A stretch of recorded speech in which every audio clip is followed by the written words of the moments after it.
Bonjour à tous. Alors c'est pas le grand retour des vlogs, mais il se trouve que j'étais ce week-end, c'était le week-end du 7 et 8 mai, à la Paris Fan Expo. Donc il y avait eu de 2012 à 2016 la Paris Comics Expo, j'avais fait un vlog, je vous le mets, j'avais adoré, j'avais vraiment passé une super journée, et c'était la dernière version de ce festival de la Paris Comics Expo. Et là en revanche la Paris Fan Expo c'est la première édition, cette année c'était la première édition, dans un lieu un peu plus grand mais dans un endroit un peu moins sympa. La Paris Comics c'était au Parc Floral de Vincennes et la Paris Fan c'est au Event Center qui se trouve porte de la Villette. C'est une zone où on a décidé de stocker actuellement tous les migrants et autres addicts au crack, on les a mis là, donc voilà, c'est une zone, j'ai pas vlogué ce truc là, c'était pas particulièrement intéressant. Mais c'est vrai que c'est très similaire, déjà parce que ça se passe à la même période, et c'est une période où il fait pas encore trop chaud, où ce genre de convention est agréable, parce qu'il y avait notamment un hall intérieur et une cour extérieure dans laquelle il y avait aussi quelques stands. Il y avait du people, comme à chaque fois, à savoir Matt Smith, qui est l'acteur de Doctor Who, qui a joué récemment dans le très mauvais Morbius, mais il a joué aussi dans Last Night in Soho, ce qui est beaucoup plus intéressant. Il va jouer également dans la série House of Dragons. Il y avait Tyler Hoechlin, l'acteur de Superman dans Superman and Lois, voilà, qui est connu parce qu'il avait fait Teen Wolf, en tout cas dans certains milieux. Et enfin, Holly Marie Combs, qui était Piper dans Charmed. Donc bon, c'était un peu moins stylé que la dernière fois avec Ray Parks et Giancarlo Esposito, etc. Mais bon, c'était comme ça, et c'était d'ailleurs les prix pour les dédicaces et les photos étaient bien plus impressionnants que la dernière fois. Sinon, pour les exposants, c'est essentiellement des boutiques, des cosplayers, des illustrateurs, des écrivains, enfin voilà, c'était pas énorme, hein, c'est vraiment... le lieu est plus grand que la Paris Comics, mais c'était vraiment petit, c'est vraiment tout petit par rapport à, je sais pas, la Japan Expo ou la Paris Manga, mais comme je l'avais dit la dernière fois, je trouve ces événements beaucoup plus sympathiques. Moi, il n'y avait pas grand monde, le matin, il n'y avait pas beaucoup de monde, l'après-midi, il y avait plus de monde, mais c'est quand même très bon enfant, c'est assez familial, et c'est beaucoup plus sympa que les événements genre Paris Manga, où c'est vraiment les gens qui vont que pour retrouver, je sais pas moi, des youtubeurs. Bon, ok. On verra, il y en avait des youtubeurs. Comme illustrateur, par exemple, il y avait Monsieur Garcin, qui j'avais déjà acheté des choses à la Paris Comics Expo et lors de ses vernissages. Il y avait comme exposant, ça m'a étonné, une escape game, l'escape game Artimus, qui est à Paris également, que j'avais fait. Ils ont 3 salles, j'en ai fait 2. Les 2, j'ai adoré, c'était mes meilleurs escape games, et là ils avaient des mini-stands, malheureusement, tout était complet, j'ai pas pu les faire. Un stand, pareil, qui m'a étonné, c'est Simon de Tuyère, ce mec qui réalise des enluminures médiévales en référence à des affiches de films ou à des mèmes. C'est très drôle. Il vendait son codex, hein, c'est un bouquin qui répertorie ses différentes illustrations, et également des affiches et tout. Il n'y a que là que j'ai dépensé mon argent parce que je trouvais ça souvent beau et surtout très marrant. Et sinon, pour les rencontres, il y avait Michael J, hein, de la chaîne Fermela. On verra, vous allez voir, j'ai une petite photo avec lui. Voilà, je suis dans son Bloquedex Twitter, mais bon, moi j'ai rien contre lui personnellement. Salutations à Stéphane qui m'a reconnu sur le salon. C'est vrai que c'est rare que ça m'arrive parce que j'ai pas non plus une communauté extraordinaire. Et qui est allé sur scène et qui a battu Monsieur Garcin au jeu Contra 3 lors d'un challenge. Et puis après il y avait des gens de la profession, quoi. Il y avait Carole Quinten et Julien Chiez qui d'ailleurs participait à un débat avec Geoffroy Crété, qui est rédacteur à Écran Large. J'ai vu The Mr Mad de la chaîne L'Histoire d'un héros, que vous connaissez peut-être, et qui était franchement un de mes tout premiers abonnés, quoi, vraiment de l'époque Assassin's Creed. J'ai vu Ma vie de geek, hein, pour ceux qui connaissent, il s'appelle Sébastien, c'était un des tout premiers collectionneurs, en tout cas c'était un des premiers à exposer sa collection Assassin's Creed et à rentrer en contact avec les studios, avec les gens de chez Ubisoft, donc voilà, c'était sympa. Et je vous laisse avec les images.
spécialement de loin pour tuer? Pas spécialement, non. Si, tu es là pour tuer au jeu vidéo, tu m'as dit je suis là pour tuer. Non, non, mon avocat m'a dit que je suis pas un meurtrier, non, non. C'est parti. C'est le bleu, c'est le bleu. On a deux bleus, c'est le bleu.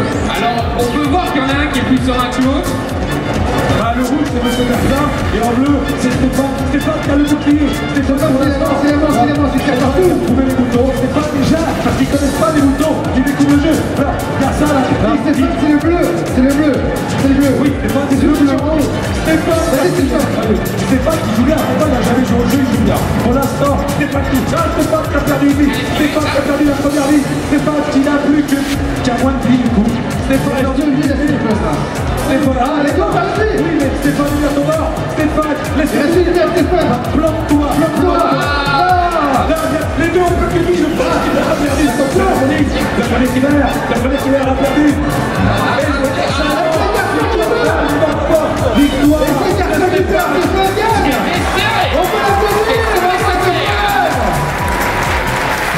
Bravo.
Il fait lui.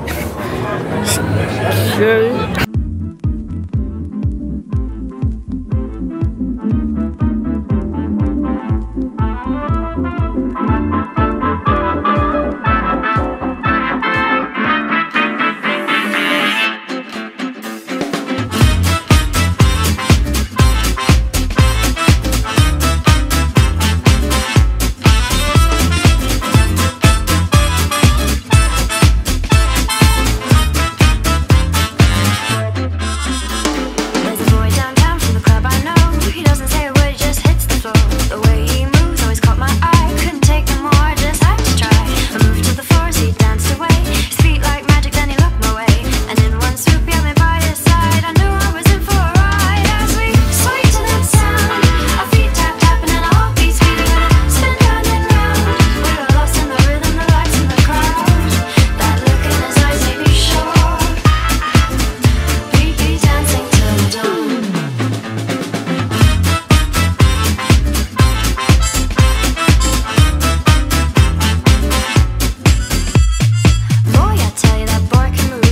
pour finir, une pensée à tous ces cosplayers qui étaient magnifiques et qui ont dû souffrir de la chaleur pour certains. Putain, je sais pas si vous avez vu le pingouin là, c'était extraordinaire ce qu'il avait fait. Voilà, je m'attendais à peut-être plus de Arcane. Il n'y avait que ces deux jeunes filles que normalement j'ai dû mettre la vidéo où elles passent sur la scène. C'est vrai que je m'attendais à peut-être plus de Arcane vu la mode. Parce que, par exemple, on sait qu'en 2016, à Paris Comics Expo, il n'y avait que des Harley Quinn. Courage aussi aux forgerons qui forgeaient des lames toute la journée, comme ça, dehors. Voilà, c'était bien sympa et j'espère vraiment qu'il y aura d'autres éditions. C'est aussi important d'aller à ces événements et de montrer de l'intérêt, parce que ces événements n'existent que parce qu'il y a des gens qui y vont et qui dépensent de l'argent, faut pas se le cacher, c'est ce genre de truc, ça coûte très cher à la location, ça coûte un certain prix pour les exposants, c'est grandement subventionné. Moi je trouve ça ridicule de payer 90 € une dédicace, une photo avec des acteurs, mais pour le reste, moi je trouve ça sympa d'encourager tout ce qui est illustration. Il y avait quand même beaucoup de petites boutiques que j'ai pas forcément tout montré dans les vidéos. Mais voilà, c'est ce genre d'événements, il y en a un peu partout en France. Moi c'est vrai que je me déplace pas, hein. J'y vais quand c'est à Paris, parce que c'est là, près de là où j'habite.